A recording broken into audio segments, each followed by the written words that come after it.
Hey guys, welcome back. So today I'm going to start talking about the murder of Betty Gore. First, I'm going to talk about Betty and Alan, and then in the next part, Candy and Pat.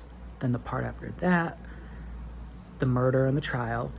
And then maybe after that, the HBO Max and Hulu versions. So let's jump right in. So, Betty, let's start with Alan. He wasn't considered handsome, but he wasn't unattractive. He was average, that's what people called him.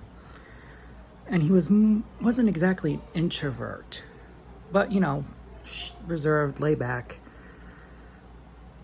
During the early years, Alan gained decent employment, and his new wife, Betty, was employed as a school teacher.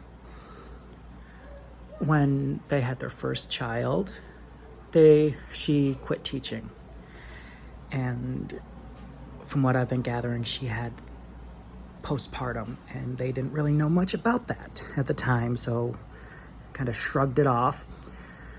After giving birth, she never could regain her happiness. She went to doctors frequently to get answers, but they didn't really have any answers. Not much was known about postpartum in the 70s, so the doctor just threw a prescription at her or just told her to get out. But Betty was, in her early years, a very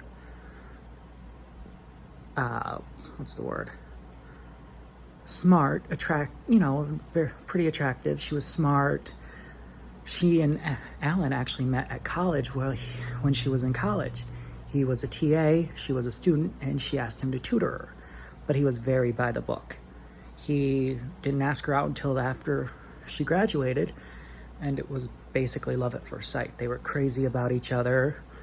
Her friends were confused, but she didn't care. She said she was going to marry him. They had their first child shortly after, but it was hard for her. And after that, she was a new mother. She had all this time now. She took care of the baby. Alan's work made him travel a lot, and she'd get anxiety and hated it, and would frequently ask his boss, "Why are you making him travel so much? What's going on? Why?" After their second daughter was born, things only got worse. She basically was feeling depressed all the time. She retreated into herself. The marriage was kind of at a slump, but Alan he didn't know what to do. He was concerned. The doctors said she would get better, which is never the case, or not always the case. But what can you do? They moved to Wiley, Texas. I'm looking at my notes here.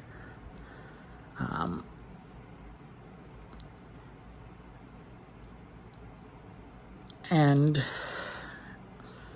it was, a small town, good for raising families. It was outside the city limits of Dallas, so it was very, according to this, copy and paste. Men would go to work, women would tend the children, the house, all that stuff. Most of the residents would end up going to the Lucas Methodist Church and would do vacation Bible school just to break up the monotony of every day. because it's Texas, it's hot, so it's not like there's much to do. It, especially in the 70s, it's, interesting to see why people would go there. They wanted they wanted something. I know, I'm bad at explaining stuff. I know. But, and it's a small town. Betty Gore was born in 1950 in Harper, Kansas. Alan was born in about 1948. They had 2 daughters.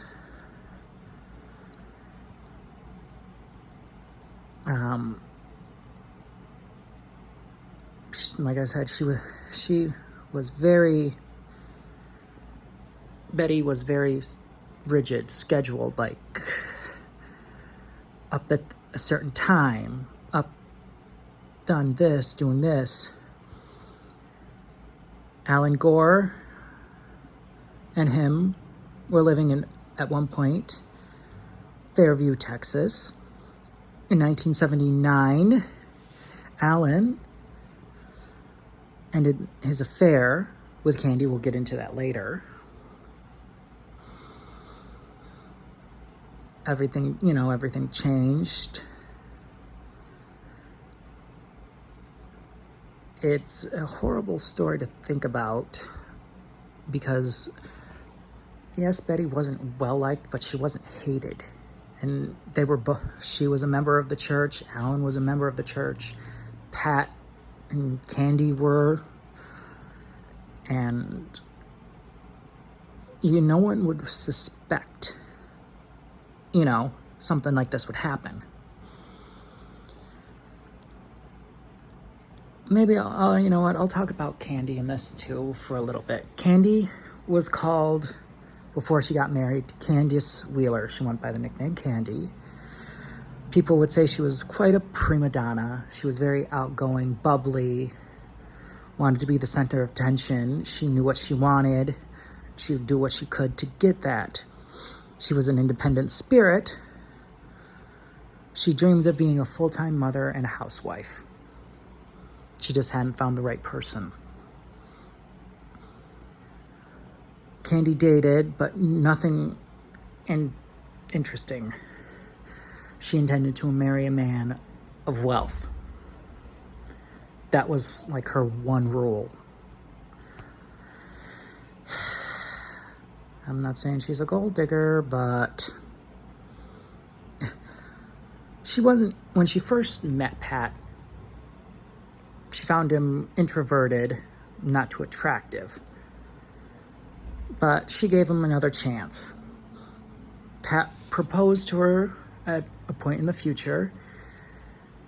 And according to this article, it's on True Crime Wire, or The Crime Wire, this was the best she could get in the foreseeable future. So they had a small wedding, a small honeymoon. By 1979, Pat was making good money at Texas Instrument, apparently up to I think it said 200,000 by our standards today, so like 70,000 a year back then. They purchased a home in Lucas, Texas. Candy looked like she had the perfect life. Perfect wife, perfect house, perfect marriage, perfect, everything. But she was bored. Apparently, be careful what you wish for kind of thing. She got what she wanted. Wealth, family, and she got that, so she got bored. I mean, she went through the same thing every day. Wake up, make the breakfast, clean the house, get the kids ready for school, all that stuff. But she wanted more. Candy was born in 1949. Pat, I can't find anything on when he was born, but yeah, okay. Pat was making $70,000 a year. By 2022 standards, that was $332,000. So they were pretty well off. Candy, when they met, was a secretary. They married in the 1970s and had 2 children, a boy and a girl. But like I said, she got bored with life.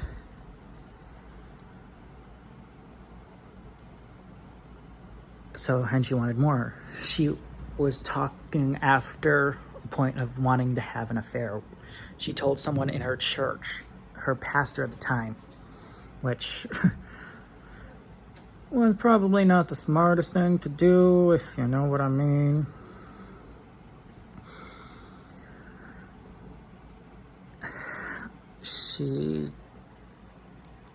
When Alan and Betty joined the church of Luke, the Methodist Church of Lucas, they were, part of it. And Candy was 29 in 1978 when she began to have her affair with Alan. Betty was in Fairview with Candy spent a year without having the affair. Betty, as far as people think, she didn't know, but there might have been a suspicion or something.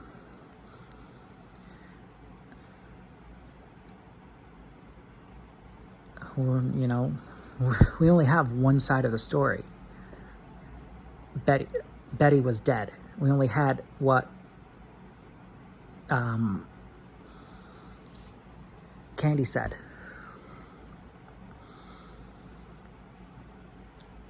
So we probably will never know, because she keeps saying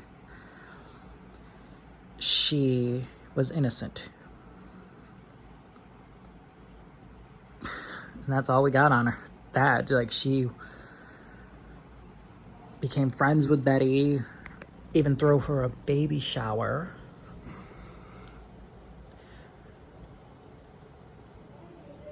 Their friendship crossed paths with Alan.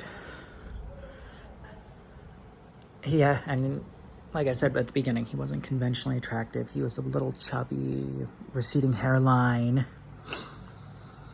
But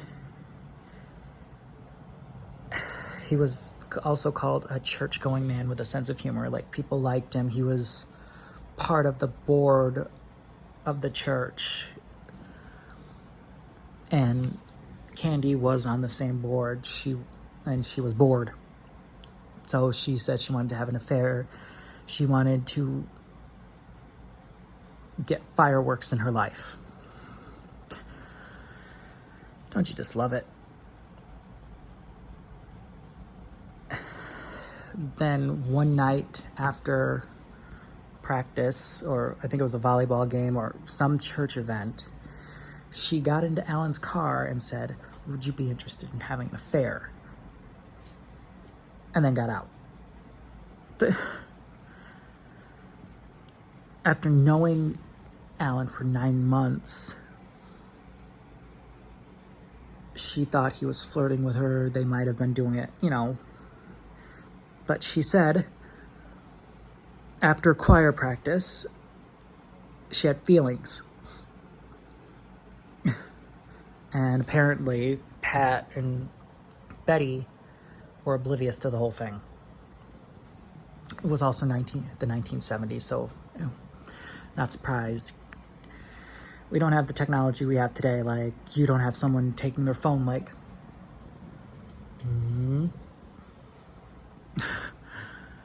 Betty and Alan's relationship, especially after their second child, was going downhill. Betty was just getting more and more depressed, and Alan didn't know what to do. So one weekend, they went to a thing called Marriage Encounter. And from what I've been gathering, it's a retreat where you write down your feelings, reconnect, try to reignite the spark of why you married the person. Marriage Encounter helped troubled couples maybe save the marriage, and they would openly discuss, like, why don't I find you attractive, or whatever they were feeling, they'd get out. And after that, their marriage seemed to be better, and Alan wanted to end it. He ended the affair with Candy. Wanted to.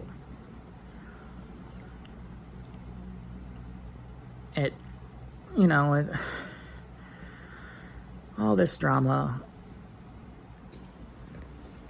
And then they ended it. Pat found out about the affair when Candy went off to a weekend retreat. He found some letters, or a letter that Alan had written. But he felt the guilt. Like, he didn't know what was wrong and why Candy and him kind of lost the spark either. But he found it, they talked, and then things kind of went on, life went on until June 13th, a Friday the 13th, in 1980. And it was like the universe had a sick sense of humor that day. Later on, after the events happened, they found a newspaper open to a review of The Shining. So, basically, what you need to know is Betty, reserved, very structured, possibly had postpartum depression from hell. Alan seemed like a good guy, wasn't conventionally attractive, but at the beginning he loved Betty, Betty loved him. Then you've got Candy, who was very outgoing, bubbly, wanted to be the center of attention, was called a prima donna at one point, knew what she wanted, had her standards, basically married for money. Then you had Pat, who I think loved Candy more than she loved him. It's very possible she learned to love him, but I don't know. I'm not a relationship expert or counselor or anything like that. Next time I'll talk about the affair more in detail.